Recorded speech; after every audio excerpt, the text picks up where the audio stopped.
Okay, this is my Bloodrage Thesis video, and we're going to talk about the blood gauge, how it works, Bloodrage, how to counterplay it, and how to use it. And the first thing we need to talk about is the blood gauge is not linear. Every move, whether it increases or decreases the blood gauge, does so over time. This means that, despite being at say 200 blood, if you use Fukyo into 63H to catch a jump back, if you hit and land the full /target combo, you still won't pop, even though you went over the blood gauge limit before you hit the /target combo. This happens because you gain the blood over time and also drain the blood over time. Think of the blood gauge as healing over time and damage over time. Since these effects happen simultaneously, you can go into the red and spend more blood than you should be able to with careful blood management, like this.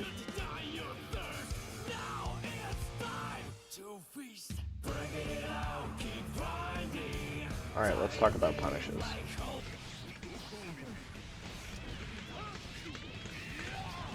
I didn't need to do that. It's gonna happen eventually. Nago moments happen to every Nago.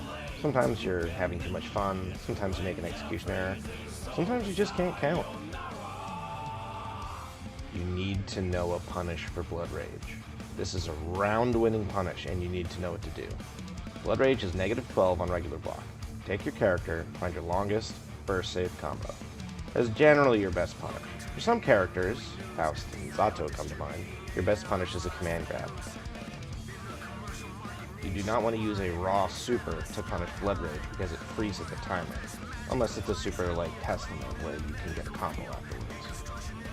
I would also not recommend using Charged Dust unless you have a really good Tusk combo, and especially not if he has Burst. If Nago manages to hit you with his pop, or knock you back by making you block it airborne, generally your best bet is to simply down back. Doing nothing when he's in Bloodrage is a 50% combo.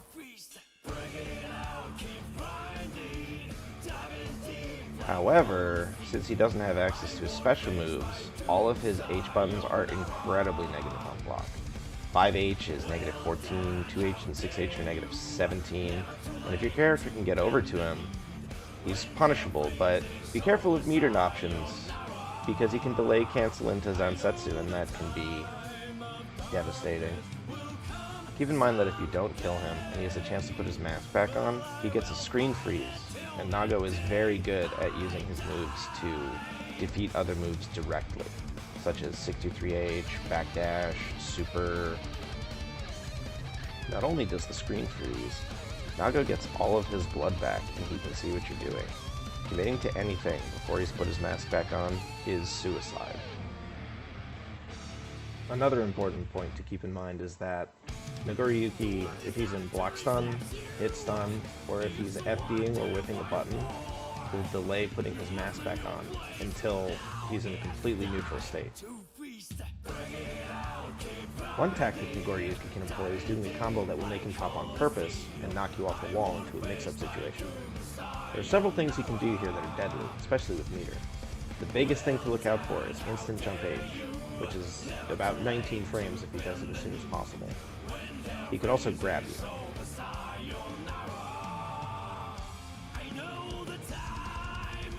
However, without meter, jump H is actually punishable on hit, and successfully blocking low leaves him negative. Getting grabbed is still pretty bad, but getting hit will definitely kill you.